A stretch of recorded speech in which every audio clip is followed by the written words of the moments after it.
You guys, I'm here with another book review, Deep Survival by Laurence Gonzales. This kind of ties into the book I just reviewed called The Science of Fear by Daniel Gardner. As you can see, that orange cover there. And it's a little bit different. It's kind of, some of the concepts are the same, but it's a little bit different because this guy dives into situations where people probably could have survived. And I mean, there comes a point where you can't, no matter how good of a survivor you are, you're not going to survive, right? If somebody came and dropped a bomb on you, you can't really survive that, right? There's no way to get away from it. So, or if you're surrounded by people who are shooting at you, probably no way you could survive that either. But anyways, one example he brought up was these snowmobilers that were trying to climb the side up a mountain, I guess, or a hill, a certain hill climb they do. And they do it all the time, right? They did it every year. They do it all the time. It's just like a fun little game they play, try to get up to the top. And one year they had avalanche danger, but they ignored it because there were seasoned riders that knew what they were doing, right? And what ended up happening is one of them triggered an avalanche and it killed one of the dudes at the bottom. So, first of all, you have to be aware when situations change. You have to be aware of the situation. You have to stay in the present moment and realize that even if you've done something like hundreds of times, it's not always going to be the same situation, right? If you're driving down a road, a highway, and then it snows and there's 5 inches of snow on the ground, well, that's not the same highway you've been driving down for a year or two, right? It's all of a sudden a completely different highway. You have to completely change your driving style. You have to go slower, be more cautious. Maybe take your 4-wheel drive out rather than your 2-wheel drive. And you have to be aware of when things change. You can't give in to this process called habituation. So habituation, if I'm pronouncing that right, but habituation is basically when you get immune to danger. So like that first time you merge onto a highway, right, it's scary because you're going fast, there's cars going fast, you're trying to get over, you're like don't want to run into the person in front of you. There's all these things that are kind of going through your head. You almost feel like you're panicking a little bit inside. But as time goes on, you get used to it, and then you know, next thing you know, some people are texting while they're merging and they don't give a shit. I try not to cuss, but it pisses me off because texting and driving is almost, other people texting and driving has almost killed me like a couple times this past year. So it's that was kind of an inner anger coming out. So yeah, basically you have to be aware of the situation, even though you're immune to the danger, even though you've been through the situation dozens of times and you don't feel like there's any danger, you still have to be aware that the danger's there, right? So I'm an avid snowboarder, and actually this guy is too, so he had a lot of stories that were similar to this that I could really relate to. But I'm an avid snowboarder, right? And when I go snowboarding, like in Vermont, and there's glade runs, even though I've done glade runs before, I don't take it for granted that I have the skill and have gotten out of these safely before, right? Not to say that like glades are dangerous and like you're gonna get hurt on some of them. It's not where I'm going with this, I guess.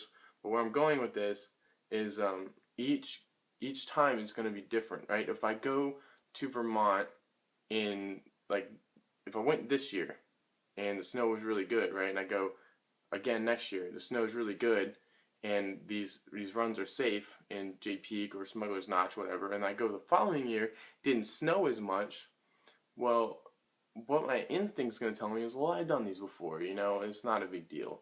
But really, it's a totally different situation because there's not enough snow on the ground. There's not as much snow. It's not going to be riding the same. It's not going to be the same trail. So you have to stay in the moment. Do not panic. Do not take it for granted. I know I didn't really cover panicking, but that guy at the bottom that got hit by the avalanche, the snowmobiler, he just froze, right? That's why he got hit. The other guys were at the bottom too, but they took off. This guy froze. He was panicking in his brain. He just stood there watching an avalanche come at him and it killed him. And it's like deer in headlights. And that's his save. That's like natural selection. It's harsh, it's brutal, but that's what happens. If you were in front of a car and you didn't move, you get hit. If you were parked in front of a train track and you saw it coming, but you didn't hit your gas pedal. That's what's gonna happen. You're gonna get hit by a train. Nature doesn't. Nature doesn't. It doesn't give you breaks. It just does. Just does it. So that's kind of the whole idea behind this book. And he said the biggest thing you should fear is not right. If you're mountain biking, you shouldn't fear the rocks and the potential of falling and all those things. If you're snowboarding, you shouldn't fear the trees. You shouldn't fear crashing on the jumps. The, I mean, okay, all those things you should fear to some extent. But what you should fear even more is yourself. Panic. Panic is what kills you. You need to fear panic. That should be your biggest fear. Even in business, right? If you are running into a tough situation, but you panic and you stall rather than get business and work on the problem at hand, you're going to be falling behind, and you might make a big mistake that can cost you a lot of money. So it was a very interesting read. Fear panic, and that's the main takeaway from this. Stay in the present moment. Focus on what you're doing. Fear panic. Another thing was like, you have to keep the situation light. When you're in a tough time, when you're struggling, when you're grinding, you want to keep it light.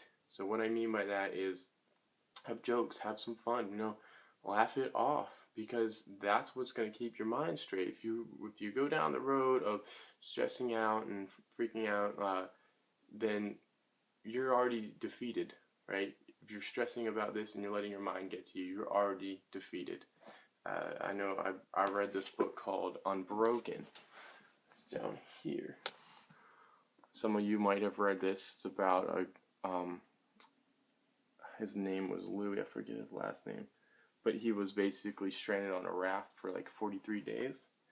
Well, one of the dudes on the raft, well, him and one guy survived, but there's a third guy on the raft who didn't live, and that's because in his mind he thought he was already dead. Right? He thought there was no hope. He didn't have any positive outlook on the situation, and that's why he didn't make it home while the other guys did. So sometimes you're defeated before you even start. So you have to watch out. You have to watch out for that. You have to be cautious of that. Don't defeat yourself before you even start. So that's kind of the idea. That's all I've got for this book review. It was a really good read. I really enjoyed this. It was awesome. Just killer. I love talking about things that are really kind of down to earth, like outside of all the economics and society, like dig into the details of the human brain. That's the kind of stuff I like. Nature and how it's gonna, how you have to, what kind of mindset you have to work with it rather than against it or let it take you out. So, yep, that's all I got. Hope you guys enjoy this. If you have any questions, feel free to leave a comment. Be sure to hit that like button, and I'll see you later.